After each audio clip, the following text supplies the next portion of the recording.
Hey guys, today I wanted to do a breakdown and analysis of the recent daytime meditation experiment that I did. There was so much activity in there that I think it's worth having one of these videos just to share with you some of my thought processes on the activity, and hopefully it'll clear up a couple of the queries that you guys had in the comments as well.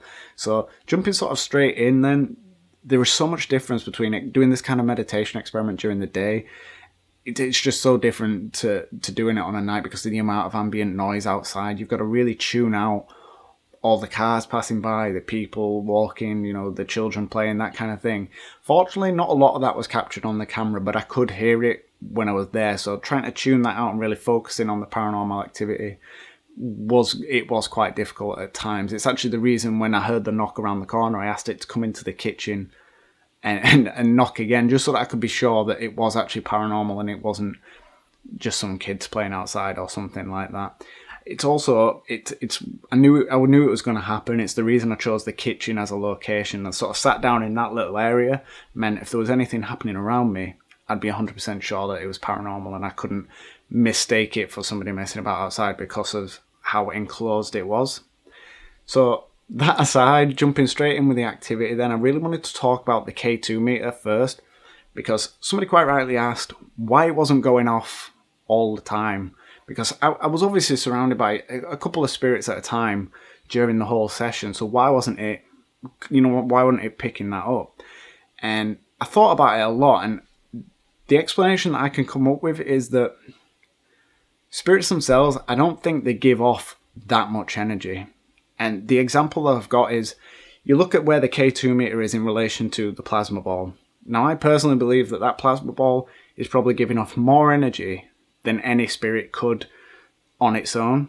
It's the reason the plasma ball is there, to give them enough energy to focus in. So I think when you're scouting around with a K2 meter, if that thing's going off, you are more or less in contact with a spirit, or at least within range of a spirit's energy.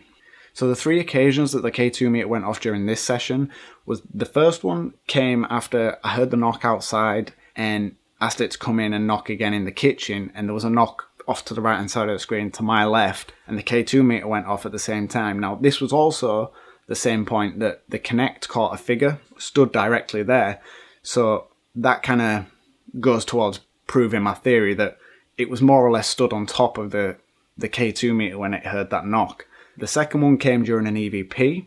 That EVP came from a voice that I'd not heard before, so it goes to show that if this was somebody new communicating EVP for the first time, it might have got much closer than, say, Daniel or Anna get when they try to use it or vocalize what they're trying to say.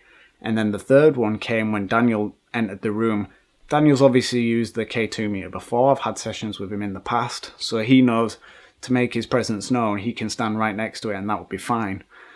Unfortunately, the Connect didn't actually capture any figures at that point, but, you know what I mean, when I asked him to step away from it, I said, you more or less stood on top of it. Can you step away from it and show me that that's you and you are intelligently responding to my questions? He stepped away. So that's my theory on the K2 meter. They're the 3 occasions that it went off. All the other times, it felt like the spirits were behind me. A lot of the time, I mentioned in the video a couple of times, it felt cold to the touch behind me. And there was a Connect figure off to the right-hand side where the plasma ball was. But aside from that, nothing actually happened around the left-hand side. I heard a few footsteps, maybe. It's unusual that I didn't get a Connect response, a K2 response at that point, but for the most part, that's my theory on that. Let's go into a little bit more detail on the EVPs then. The EVP that got the most questions from you is the one that I interpreted from Daniel as saying no. Now, this was in response to the question, did I know you in life? And I thought it came out with no, but a few of you in the comments, quite a lot of you in fact, came out with the interpretation of it saying high school. Now, I can hear it. I can hear that there could possibly be 2 syllables, but I still personally hear the word no. I'm not necessarily right. This is the problem with EVP. It's very interpretation based, and especially if it's in a voice like Daniel's, which is, it's almost a whisper when it comes through the EVP recorder. It's quite hoarse, and so interpreting it can be quite difficult. Not always. Sometimes they come through really clear, but in the case of Daniel, it does come down to a bit of interpretation. So I am curious what you guys think. I'm gonna play it a couple more times for you to listen to. I would really like to hear your translation. If more of you think that it does say high school, then you know what I mean, hands up, I'm probably wrong on this account. So let me know what you think about that.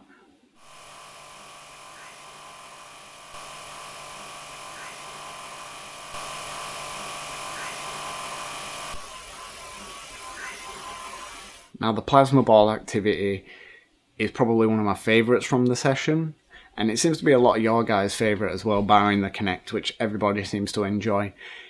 And the thing with the plasma ball is, not only is it giving these spirits energy, but you can sometimes see when something has touched it. Now, I've sat in that kitchen in the same spot, and I've tried to debunk that. I can't, for the life of me, think how that plasma ball would go off unless something tried to touch it, because it just doesn't react that way. Anybody who's ever seen a plasma ball, the only time the electric inside focuses like that is if something touches the glass. Now, you can see it, the picture was clear, it didn't go out of focus, nothing went near that glass at the point it went off. So for me, I cannot think of a way to debunk that. I can't think of a natural occurrence for it. So I'm thinking going forward, I'm definitely going to use the plasma ball more, see if I can get that kind of phenomena to happen within different environments. It's already happened once before, but if I can get it a couple more times, then it definitely leaves no question as to that being a paranormal occurrence. And so that's pretty much it for this video, guys. I know it's been quite a long one.